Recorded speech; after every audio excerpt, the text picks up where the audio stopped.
మనం పండగ అంటేనే ఏం కొంటాం? కొత్త బట్టలు కొంటాం కదా.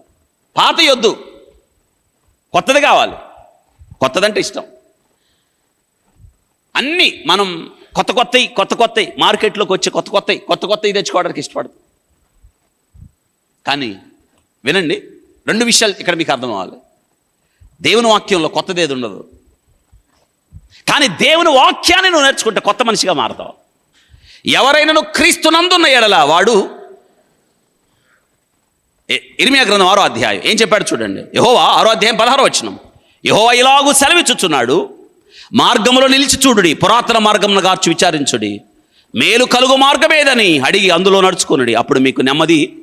అమ్మా వింటున్నారా? ఏ మార్గం అది? చూడండి, ఏ మార్గం? పురాతనమైన మార్గం. అంటే కొత్తదా పాతదా? అంటే వాక్యంలో కొత్తదేది చేర్చడానికి వీల్లేదు కదా. ఇందులో ఆది నుంచి ఉన్నదే,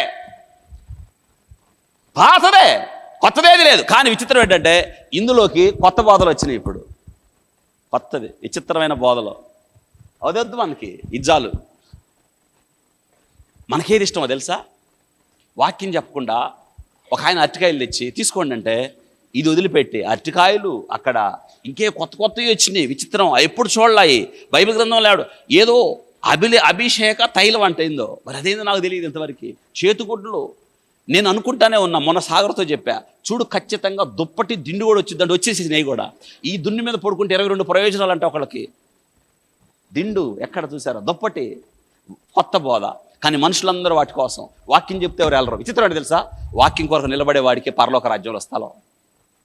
ఈ లోక సంబంధమైన వాటి కొరకు పరిగెత్తేవాడు ఎవడు వెళ్ళడు. పురాతనమైన మార్గం. కొత్త బండి మీద ఎక్కించిన మందసం పట్టుకున్నవాడు ఏమయ్యాడు? చచ్చాడు. కొత్త బండి వద్దు, కానీ నేటి దినాన సంఘాలకు కొత్త బండి కావాలి. మీకు అన్నీ మీ కళ్ళకు బాగా కనిపించాలి. ఎంత బాగా కనిపించాలంటే మీ కంటికి అస్సలు అద్భుతంగా కనిపించాలి. అంతా ఇది కొత్తగా ఉంది, ఈ బోధ వద్దు, అది మిమ్మల్ని నాశనానికి తీసుకెళ్తుంది. ఇదిగో ఈ బోధ చాలు.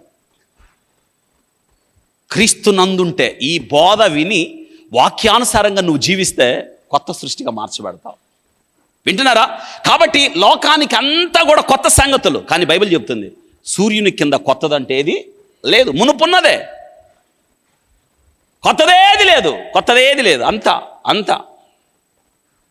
2 సమూయేలు గ్రంథం 6వ అధ్యాయంలో భుజాల మీద మోయాల్సిన మందసం ఏమైంది?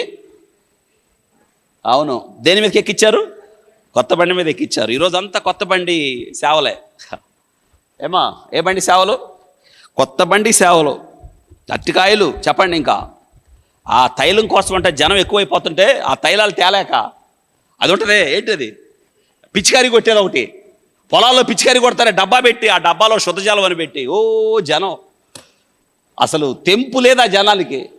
అంటే వీళ్ళకి అంటే వాళ్ళ మీద నాకు అనిపించింది అందులో పెస్టిసైడ్ వేసి అప్పుడు కొట్టాలి పిచికారి. వాళ్ళకి పట్టిన దుమ్ము చెత్త అంతా పోతుంది వాళ్ళకి.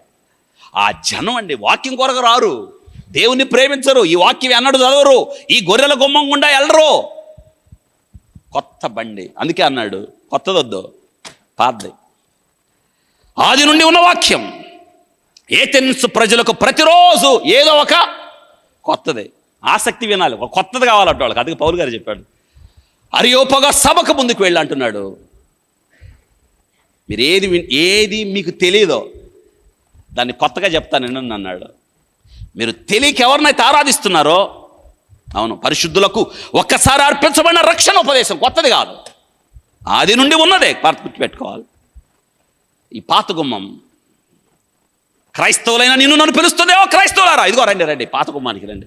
కొత్త దానికి ఎందుకు వెళ్తున్నావు? సంఘమును విడిచిపెట్టి అక్కడ కొత్త బోధ ఉన్నదని, కొత్త ప్రయోగాలు ఉన్నాయని ఎందుకు వెళ్తున్నావు? ఈ వాక్యాన్ని విడిచిపెట్టి అక్కడ ఏదో లైట్లు పెట్టారని పొగేస్తున్నారు ఎందుకు వెళ్తున్నావు? పొగలో కొట్టుకుపోతావు. పొగలొద్దు, లైట్లు వద్దు, వాక్యం చాలు. వెలిగించబడిన నీ జీవితం కావాలి. పాత గుమ్మం క్రైస్తవులను పిలుస్తుంది, బయట వాళ్ళు కాదు. క్రైస్తవులని చాలామంది దారి తప్పిపోతున్నారు, చాలామంది కదా. ఇది ఈ వేదిక వాక్యం ప్రకటించే వేదిక కావాలి. ఇక్కడ ఏదో చూడటానికి రాకూడదు, వాక్యం చూడాలి.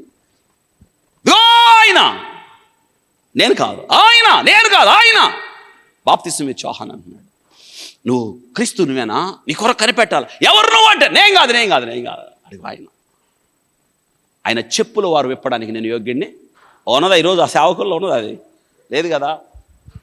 నేనేంటో, నా బట్టలేంటో, నా స్టైల్ ఏంటో, నా వ్యవహారం ఏంటో దేవుడికి అంతు పట్టట్లా. దేవుడిని చూపించే బోధకులు ఏడున్నారు?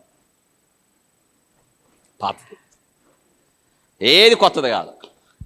ఒకవేళ కొత్తది నేను మీ దగ్గరికి తీసుకొస్తే మీరేం చేయాలి తెలుసా? నాకు పిచికారీ చేయాలి. ఆ స్థితికి ఎదగాలి మీరు.